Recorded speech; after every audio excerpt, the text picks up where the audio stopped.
स्वागत है आपका केमिस्ट्री क्लास में। और आज जो हम टॉपिक स्टार्ट करने जा रहे हैं वो है धातु आदि के दोष।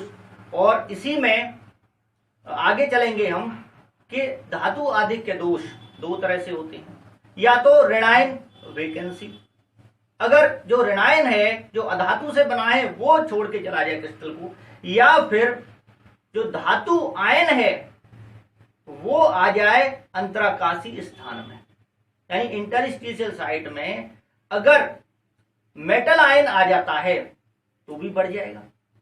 ठीक, धातु की अमाउंट समझ में आ गया। तो धातु की अधिकता हो जाए किसी भी तरह से, चाहे तो अधातु जो ऋणायन है वो छोड़ के चला जाए, या जो अतिरिक्त धनायन है वो अंतराकाशी स्थान में यानी इंटरस्टिशियल साइट में आ जाए। तो इसी में बच्चों हम metal excess defect due to extra cation, यानी कि अतिरिक्त धनायन के कारण धातु आदि के दोष। ठीक, इसका जो उदाहरण है वो जिंक ऑक्साइड है। ये येलो कलर का हो जाता है जब इसको गर्म किया जाता है। तो ठीक, वो किसकी वजह से होता है? धातु आदि के दोष की वजह से। ये जो बनता है बच्चों, ये बनता है ZnO, ये सॉलिड होता है। ये जो आयनों से बना होता है वो दो तरीके के आयन होते हैं, Zn2 पॉजिटिव और O2 नेगेटिव, इनसे बना होता है। ठीक, अब अगर मान लीजिए जैसे गर्म करते हैं हम, तो गर्म करने पर क्या हो, गर्म करने पर कुछ जो ऑक्साइड आयन है, ठीक, वो बदल जाते हैं। अगर मान लीजिए इन दोनों को ही कंबाइन अगर हम लिखें कि ऑक्साइड आयन, इसने 2 इलेक्ट्रॉन ग्रहण कर रखे हैं जब तो इस पर नेगेटिव चार्ज है। अगर ये 2 इलेक्ट्रॉन निकाल देता है तो ये गैस स्टेट में आ जाएगा, इस पे जो आवेश है वो खत्म हो जाएगा। और जब आवेश खत्म हो गया तो क्या फिर वो इनसे जुड़ पाएगा? नहीं, फिर वो गैस अवस्था में चला जाएगा। अगर ये एक ऑक्सीजन है, देखिए यहां पर 1 मानते हैं तो एक ऑक्सीजन है, तो एक ऑक्सीजन गैस रूप में क्या होगी? ऑक्सीजन गैस जो होती है वो O2 के रूप में होती है, लेकिन यहां तो एक ऑक्सीजन है, यहां है 2। तो हम क्या करेंगे कि आधा मोल लिख देंगे उसको, आधा मोल। 2 से 2 कट गया, तो ऑक्सीजन गैस को यानी कि इसको अगर हमें गैस के रूप में लिखना है तो ऑक्सीजन तो होता नहीं है गैस के रूप में, O2 ही होता है क्योंकि अणु बना लेता है वो। तो यहां पर O2 1/2 ऐसे लिखेंगे। अब देखिए बच्चों कि ये जो है ये तो इंटरस्टिशियल साइट में आ गए, यहां पर अंतराकाशी स्थान में, ठीक, एक्स्ट्रा है। और जो ऑक्सीजन है वो ये बन गई और ये क्रिस्टल को छोड़ के चली गई, ऑक्सीजन क्रिस्टल को लीव कर गई वो। ठीक, तो बचा क्या? इलेक्ट्रॉन। अब इलेक्ट्रॉन वो जो बराबर में जो अंतराकाशी स्थान जो खाली जगह होती है, ये खाली जगह, ये खाली जगह, ये क्या है? इस खाली जगह में ट्रैप हो जाते हैं, वो व्यवस्थित हो जाते हैं। और ये इलेक्ट्रॉन यहां पर शांत नहीं बैठते, इन पर जब लाइट पड़ती है, ठीक, लाइट पड़ेगी इन पर, तो ये दृश्य प्रकाश को यानी विजिबल लाइट को एब्जॉर्ब करेंगे और एक्साइट होके हायर स्टेट में चले जाएंगे, उच्च कक्षा में चले जाएंगे। जब वापस लौटेंगे तो येलो जो वेवलेंथ है लाइट की उसको ये एमिट करेंगे, तो कैसा दिखाई देगा? Yellow colour.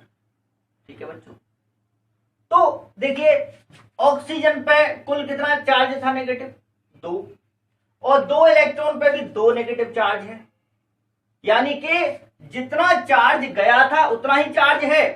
विद्युत उदासीनता बनी रहती है, यानी अब भी इलेक्ट्रिकली न्यूट्रल है, यानी जितना धनावेश है उतना ही ऋणावेश है।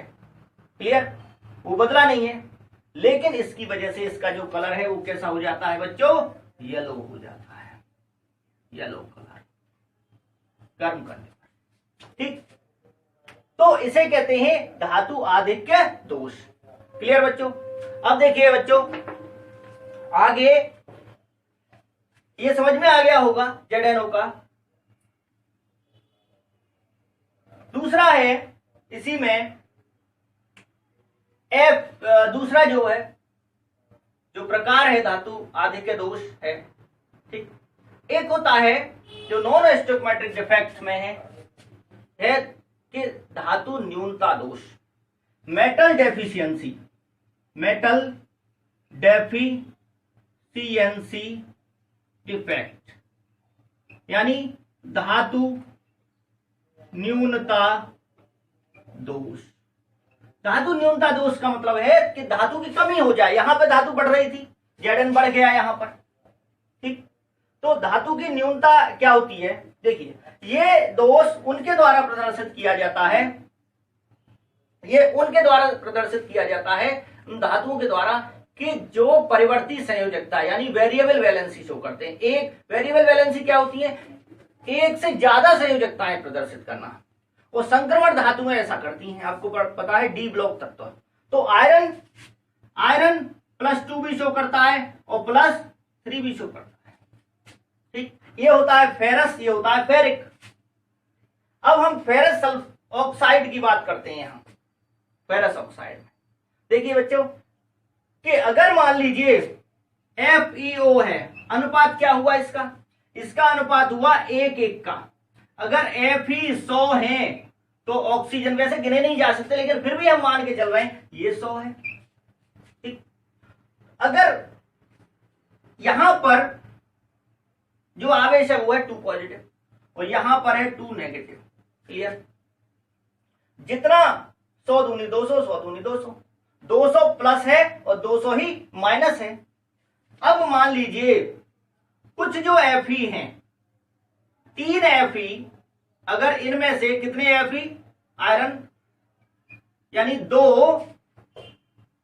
3 Fe2 पॉजिटिव बदल गए 2 Fe3 प्लस में, ये बदल गए फेरस वाले फेरिक में बदल गए।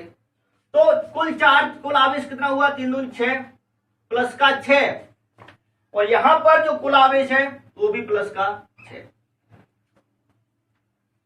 ठीक बच्चों। तो आवेश तो बराबर है, तो 3 जो है 3 गए, मान लीजिए जैसे 3 पर्सन है वो गए, उनकी जगह पे 2 आ रहे हैं, तो एक तो खाली जगह हो गई ना, समझ में आ गया। किसी कंपनी से 3 लोग छोड़ के चले गए, उनकी जगह पे आए कितने, 2, तो एक तो जगह खाली रही। तो अब समझिए यहां पर ये FeO है, Fe2 positive, O2 negative, Fe2 positive, O2 negative, इस तरह से। यहां पर देखिए पहले क्या था, पहले की सिचुएशन देखिए, यहां भी 2 प्लस था, यहां भी 2 प्लस था और यहां भी 2 प्लस था, ठीक।